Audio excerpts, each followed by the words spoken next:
Bonjour, ici Michel pour actualité-dvd.com et aujourd'hui je vous parle du film Mostly Ghostly 3, One Night in Doom House de Ron Oliver, sorti en DVD chez Universal le 6 septembre 2016 et mettant en vedette Corey Fogelmanis, Sophie Reynolds, Blake Michael et Olivia Ryan Stern.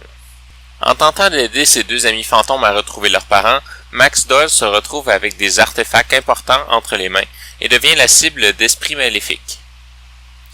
Le nom d'R.L. Stine n'est plus à faire, surtout avec l'adaptation cinématographique de tout l'univers de Goosebumps qui est sorti dernièrement et qui a été un franc succès.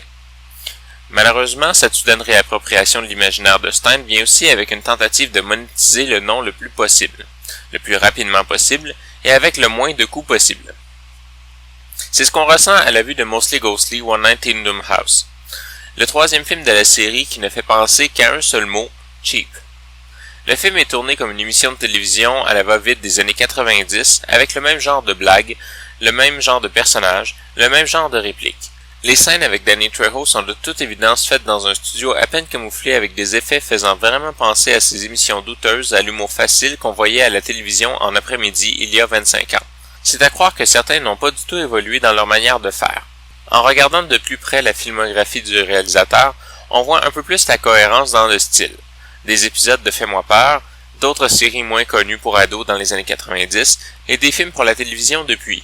Bref, toujours la même chose depuis le début, on ne peut que comprendre l'impression de vieillot qui se dégage de Mostly Ghostly, mais qui ne vient chercher aucun sentiment de nostalgie comme le fait le film plus hollywoodien tiré du même univers. Les personnages sont terriblement mauvais, et les acteurs montrent très peu de maturité dans leur jeu. La plupart ayant très peu d'expérience, n'aidant pas évidemment, mais aussi le peu de matériel à travailler, des personnages unilatéraux et un scénario vide avec des scènes qui servent beaucoup plus à perdre un peu plus de temps pour faire un long métrage que pour aider à mieux comprendre les personnages. En gros, tout est tellement mauvais dans le film qu'il est difficile de savoir sur quoi jeter le blâme. Le film est présenté en format d'image 1.78 en anglais, espagnol, brésilien, portugais et japonais Dolby Digital 5.1 avec les sous-titres en anglais, français, espagnol, portugais, cantonais, mandarin, japonais, coréen, thaï et brésilien. Dans les suppléments, on retrouve des bloopers. En conclusion, je dirais qu'on peut vraiment se demander comment il se fait qu'on soit rendu au troisième film de la série Mostly Ghostly, alors que d'autres films doivent faire des millions pour être approuvés pour la suite.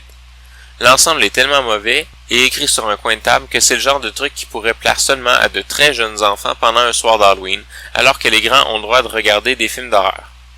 Bref, si vous êtes nostalgique de Goosebumps, allez vous chercher le film ou rattrapez-vous la série originale, mais évitez ce film. C'était Michel, je vous remercie et bon visionnement.